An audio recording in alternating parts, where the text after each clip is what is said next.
हाग्रामा महिलारि बिथांनि जे केस बे केसा दिनैसिमबो थुंगेयाखै। खुलुमबाय, स्टुडिअ दं आङो राकेश रामसि आरो बे समाव बिटिआरनि मावफुं सोद्रोमा रनजित बसुमतारी बिथांनि मोनसे गोख्रों अजद एबा बाथ्रा। बे समाव हाग्रामा महिलारि बिथाङा गोलाव सम आन्दोलन खालामबाय आरो आन्दोलन खालामनानै बिटिसि एकर्ड खालामदोंमोन। बे एकर्ड खालामसेयावबो बेनि उनावबो बे समाव हाग्रामा महिलारिनि जे केस बे केसा दिनैसिमबो बायाखै। बिथांखौ बेलावसो दोनदों, नाथाय दासिमबो बिथांनि केसा सोलिबाय दं होननानै बाथ्रा बुंदों एबा अजद होदों बिटिआरनि मावफुं सोद्रोमा रनजित बसुमतारी बिथाङा। मोनसे बिग आपडेट बे समाव बिटिआरनि मावफुं सोद्रोमा रनजित बसुमतारी बिथाङा फोरमायथिदों।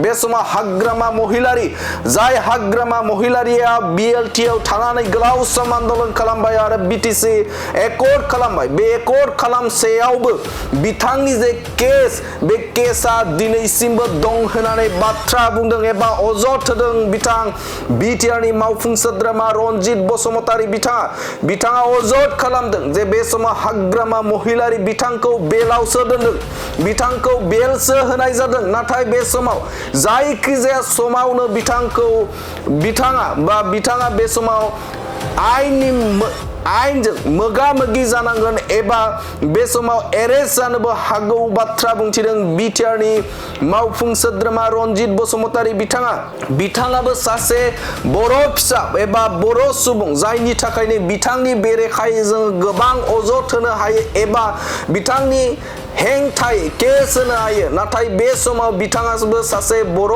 हारिनि सुबुं, जायनि थाखायनो बे समाव बिथांखौ बा बिथांनि हाबा मावनायखौ जों जेबो बुङाखै होननानै बाथ्रा बुंथिदों बिटिआरनि मावफुं सोद्रोमा रनजित बसुमतारी बिथाङा।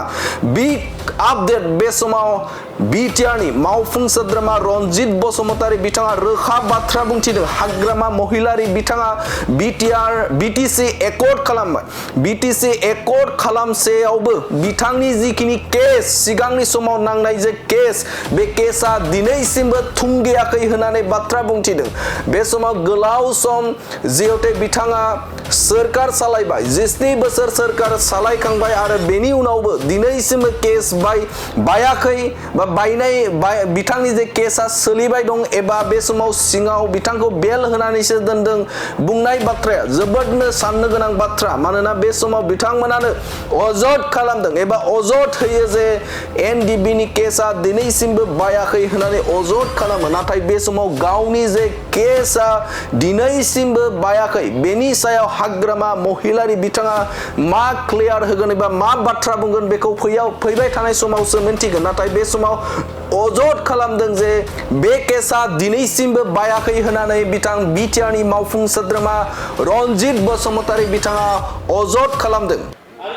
हाग्रामानि केसानो दाबो जोबाखै, बिएलटिनि समनि केसानो दाबो जोबाखै।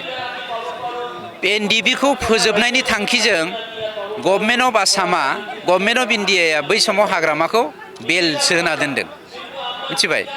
हाग्रामानि केसा दाबो जोबाखै। जिखुनु मुहुर्तआवनो दानो हाग्रामाया जेल जानो हागौ माबा मोनसे गोरोन्थि मावब्लानो। गोरोन्थियाथ' मावगासिनो दं, बेखौ निमाहासो होबाय दङ। हाग्रामानि सायाव जोंहा बहुद केस होनांगौ दङ, खिन्थु बेबो जोंनि बर' फिसा, जों बेनि थाखायनो केसखौ होआखै।